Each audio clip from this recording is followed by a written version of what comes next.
Assalamu alaikum et bienvenue à toi dans ce 16e épisode du podcast Vis ton Coran. Je suis ravie de te retrouver. Si tu me découvres à travers cet épisode, je suis Younous, la fondatrice de Hafez Quran Academy, la méthode ludique destinée aux francophones pour mémoriser Surat al-Baqarah. Dans ce podcast, on parle motivation, organisation, conseils, sagesse et plein de magnifiques choses en rapport avec le Coran. Je te retrouve chaque vendredi, Inch'Allah, pour un nouvel épisode. Alors abonne-toi pour ne pas rater les prochains. Continuons aujourd'hui notre semaine spéciale rentrée durant laquelle je te partage donc un épisode de podcast chaque jour pour fêter donc l'ouverture des inscriptions à la formation Al-Baqarah. Donc la formation Al-Baqarah, si tu ne sais pas ce que c'est la méthodologie complète que j'ai créée pour que tu puisses mémoriser et maîtriser Surat Al-Baqarah à travers une méthode ludique. C'est un programme qui t'accompagne pas à pas pour mémoriser, comprendre et méditer Surat Al-Baqarah de manière sereine à travers nos techniques. Je remercie toutes celles qui nous ont rejoints. J'ai hâte de commencer cette magnifique aventure avec vous. J'en profite également pour répondre à certaines questions qui sont souvent revenues dans cet épisode. Donc on va répondre à certaines questions qui sont souvent revenues. Parmi elles, je ne suis pas arabophone. Comment je vais faire pour comprendre les versets et les mémoriser?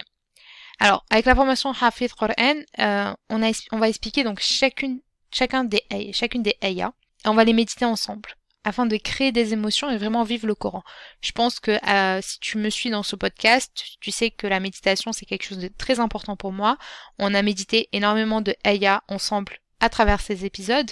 Donc c'est la même chose qu'on fait en fait dans la formation. Donc on va méditer ensemble, mais à la différence c'est qu'on va créer des émotions, on va faire vivre ce Coran et toutes ces explications en fait elles vont permettre de créer en toi des émotions qui vont te permettre de comprendre clairement les ayahs et les mémoriser beaucoup plus facilement.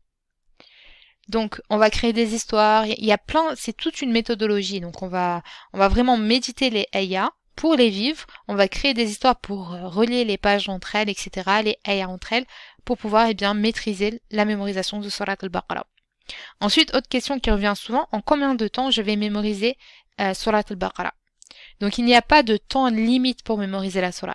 Donc, tu suis la formation à ton rythme. Le but ici, ce n'est pas de mémoriser le plus vite possible, mais c'est véritablement de méditer tout en la mémorisant, de comprendre les sens des ayahs et de tenter de comprendre quel message Allah subhanahu wa ta'ala veut te transmettre dans ta vie de tous les jours. Donc l'important ici, c'est d'être dans une dynamique, de vouloir établir une relation forte avec le Coran. Donc il n'y a pas de temps limite, tu mémorises à ton rythme. Chacun mémorise à son rythme. Même durant les coachings, tu es interrogé selon le robot où tu te situes, la partie de la sourate dans laquelle tu te situes. Le but vraiment, c'est d'avoir cette relation continue avec le Coran et non pas de mémoriser le plus rapidement possible parce que c'est vraiment pas le but. Le but, c'est vraiment de méditer la sourate, de la comprendre pour pouvoir l'appliquer dans notre vie de tous les jours. Ensuite, autre question, est-ce que je peux m'inscrire aujourd'hui et faire la formation plus tard?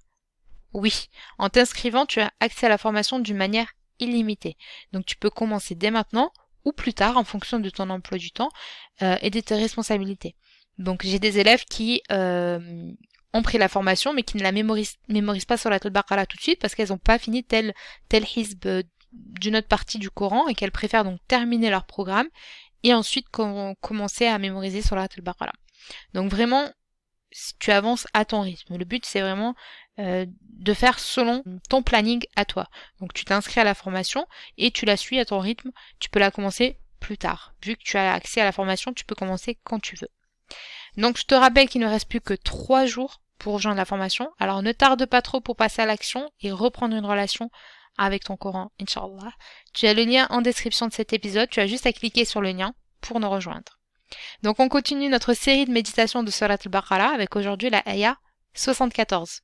Dans la ayah 74, Allah subhanahu wa ta'ala nous dit dans une traduction des sens de la ayah, « Puis en dépit de tout cela, vos cœurs se sont endurcis, ils sont devenus comme des pierres, ou même plus durs encore, car il y a des pierres d'où jaillissent les ruisseaux, d'autres se fendent pour qu'en surgisse l'eau, d'autres s'affaissent par crainte d'Allah, et Allah n'est certainement jamais inattentif à ce que vous faites. Puis en dépit de tout cela, vos cœurs se sont endurcis, ils sont devenus comme des pierres, ou même plus durs encore, car il y a des pierres d'où jaillissent les ruisseaux, d'autres se fendent pour qu'en surgisse l'eau, d'autres s'affaissent par crainte d'Allah, et Allah n'est certainement jamais inattentif à ce que vous faites. » Donc cette ayah 74, elle va faire suite au récit que nous avons vu hier, dans lequel on avait médité donc le comportement du peuple de Moussa alayhi salam. Donc tu te souviens, il y avait eu un meurtre qui avait été perpétré, et on ne savait pas qui était le coupable. Et ça avait causé beaucoup de problèmes. Et les gens devaient absolument savoir qui était le coupable. Alors Allah Azza wa Jal va ordonner au peuple de Moussa alayhi salam d'égorger une vache pour découvrir qui est le coupable du meurtre. Donc le but c'est en fait de frapper le cadavre de la victime avec un morceau de la vache et la personne allait ressusciter et désigner qui était son meurtrier.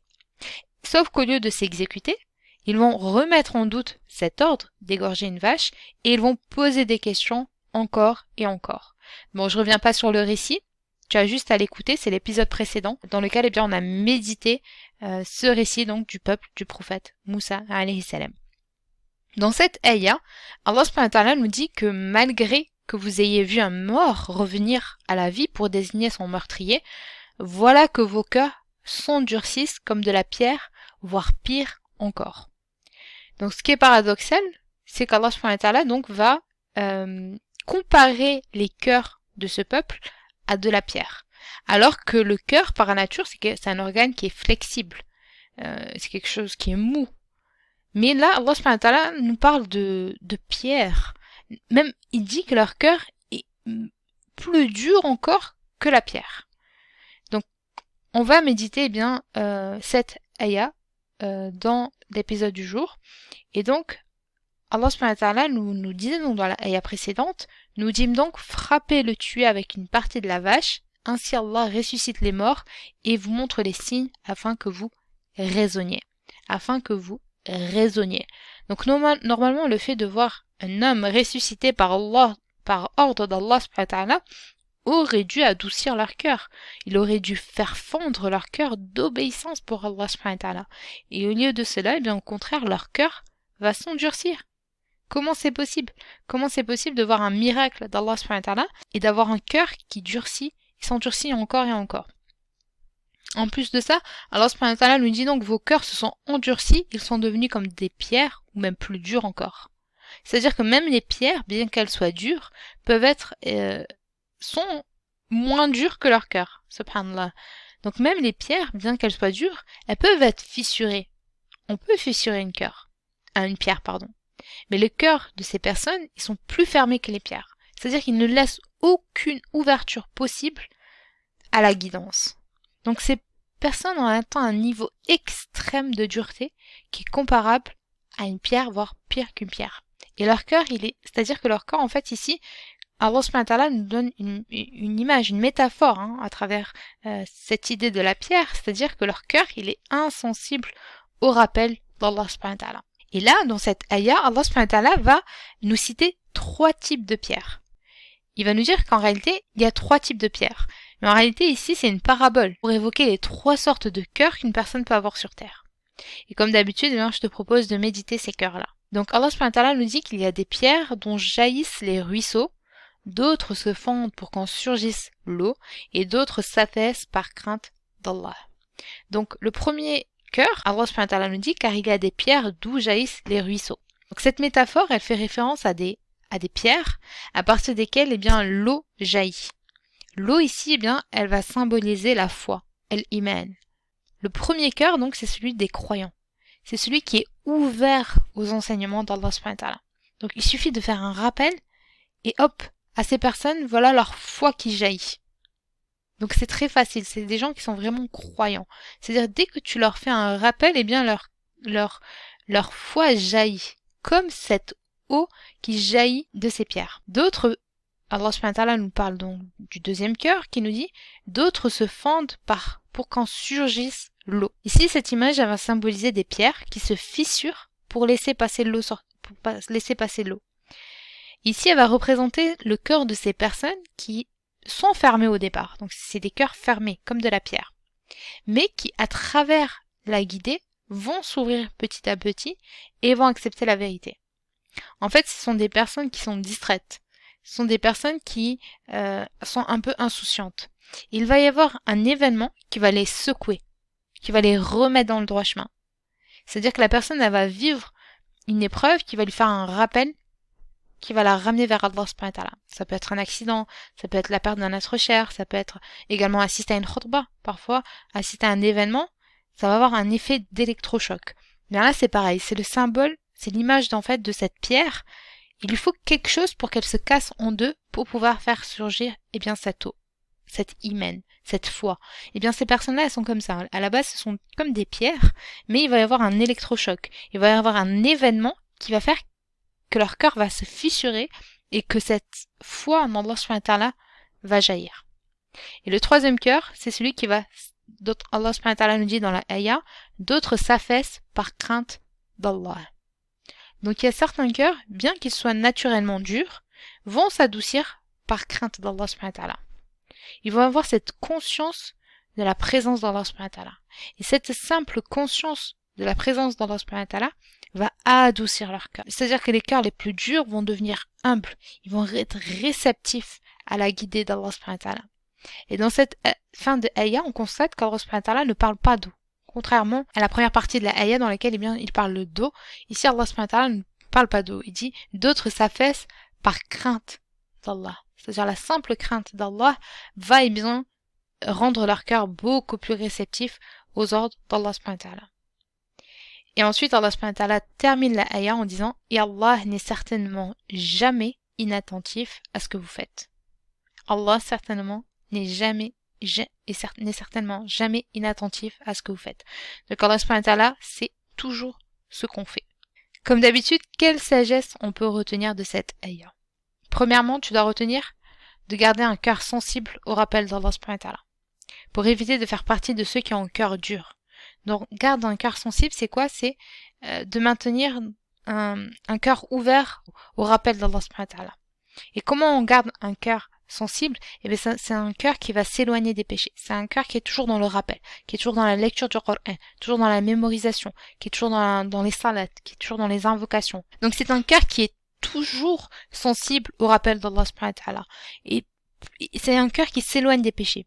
Plus tu t'éloignes des péchés, et plus tu n'auras pas cette noirceur dans ton cœur qui va durcir ton cœur et qui va le rendre comme cette catégorie de personnes que nous voyons donc aujourd'hui dans cet épisode. La deuxième chose qu'on doit retenir de cette ayah, c'est la crainte d'Allah subhanahu wa ta'ala.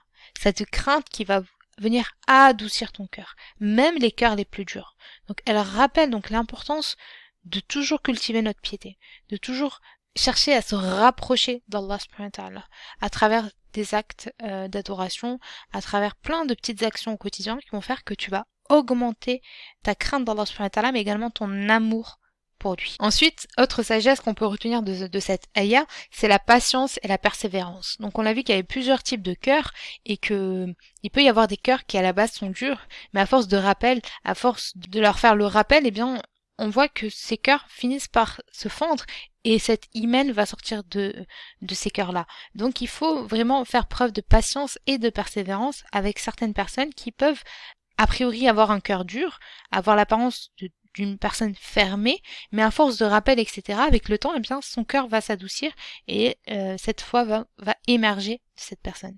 Autre sagesse qu'on peut retenir, c'est cette miséricorde d'Allah subhanahu wa ta'ala. C'est-à-dire cette miséricorde que même les cœurs les plus durs peuvent s'adoucir par la miséricorde d'Allah subhanahu wa ta'ala. Et cette miséricorde d'Allah subhanahu wa ta'ala, de faire en sorte que certaines personnes qui ont un cœur dur, petit à petit, peuvent revenir vers Allah subhanahu wa ta'ala. Donc vraiment, de se dire qu'on a toujours cette deuxième chance, toujours cette possibilité de revenir vers Allah subhanahu wa ta'ala. Et ça me fait penser donc à cet épisode où je vous parlais donc du repentir, et le shaitan va nous faire croire que la porte du repentir est fermée parce qu'on a fait trop de péchés, etc., etc. Et on le sait que les péchés vont créer une tache dans notre cœur, et une tache après une tache va noircir notre cœur. Mais si on ouvre notre cœur au rappel d'Allah subhanahu wa ta'ala, en écoutant des rappels, en y lisant le Coran, en côtoyant des personnes qui font leur possible pour se rapprocher d'Allah subhanahu wa ta'ala, petit à petit notre cœur il va se tourner vers lui, on va aimer Allah subhanahu wa ta'ala et on va profiter de sa miséricorde. Autre sagesse qu'on peut retenir de cette ayah, c'est la responsabilité personnelle. Donc chaque individu est responsable de l'état de son propre cœur. Donc là, Allah subhanahu wa ta'ala nous invite à prendre la responsabilité de notre foi, de nous remettre en question, de chercher toujours à être proche de lui pour éviter de faire partie de ces personnes qui ont un cœur dur comme ce peuple. D'accord? Donc c'est véritablement une responsabilité personnelle que chacun doit avoir. Chaque individu est responsable de l'état de son cœur. Donc c'est à nous de faire l'examen de notre cœur et de voir dans quel état est notre cœur. Est-ce que je suis plus de la première catégorie, de la deuxième ou de la troisième? De quelle catégorie fait partie mon cœur aujourd'hui?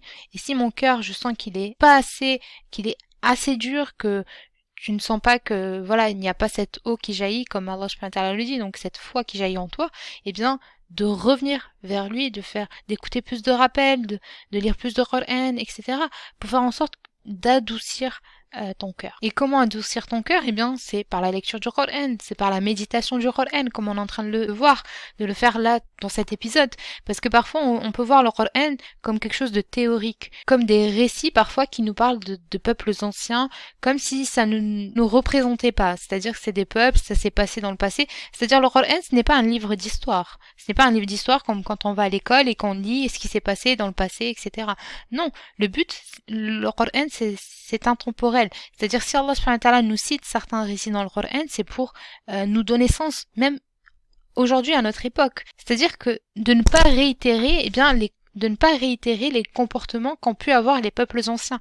Ici, quand on voit que Allah subhanahu wa ta'ala nous dit que leur cœur s'est endurci, alors que je te rappelle que ce peuple-là, à la base, c'est un peuple qui a reçu énormément de bienfaits d'Allah subhanahu wa ta'ala. C'était des gens qui étaient obéissants, qui étaient adorateurs, mais petit à petit, leur cœur a changé. Donc, c'est un rappel pour nous. Ce n'est pas parce que tu es dans la religion aujourd'hui que ton cœur ne peut pas s'endurcir demain. Qu'Allah nous en préserve. Mais c'est le fait de toujours, d'être aux aguets.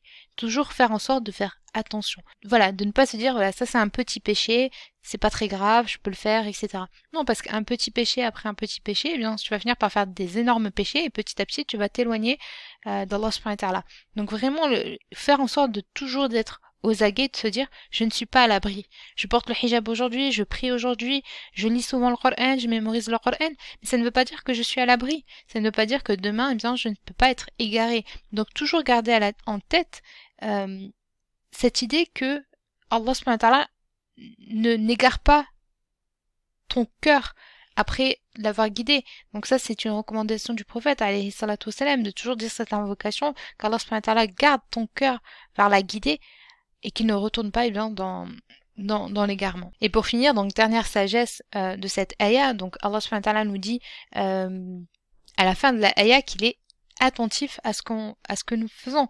Donc ici, il y a vraiment la conscience que la présence d'Allah subhanahu wa ta'ala toujours auprès de nous. Donc Allah, il est pleinement conscient de tes actions, de tes intentions.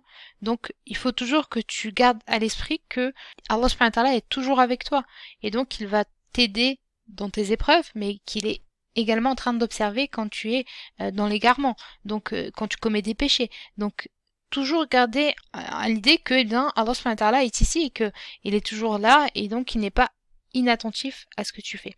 Donc vraiment avoir cette pleine conscience que Allah subhanahu wa ta'ala te voit et donc faire en sorte de lui obéir. Voilà pour l'épisode du jour, j'espère qu'il t'aura plu. Si c'est le cas, mets 5 étoiles et laisse-moi un avis pour partager ton ressenti sur cet épisode. Je te rappelle également que les inscriptions pour la formation Al-Baqarah se terminent en 3 jours seulement. Alors saisis cette occasion de reprendre une relation avec le Coran à travers cette magnifique sourate qui est sourate Al-Baqarah, comme tu peux le constater cette semaine. C'est une sourate qui évoque de nombreux thèmes et encore on n'a encore rien vu parce qu'il y a énormément de thèmes dans cette sourate. Donc passé mardi, les portes des inscriptions seront malheureusement fermées et je ne sais pas quand elles réouvriront. Donc si tu veux nous rejoindre, tu as juste à cliquer sur le lien dans la description de cet épisode.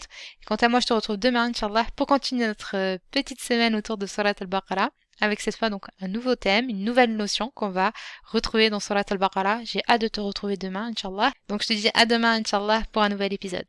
Salam!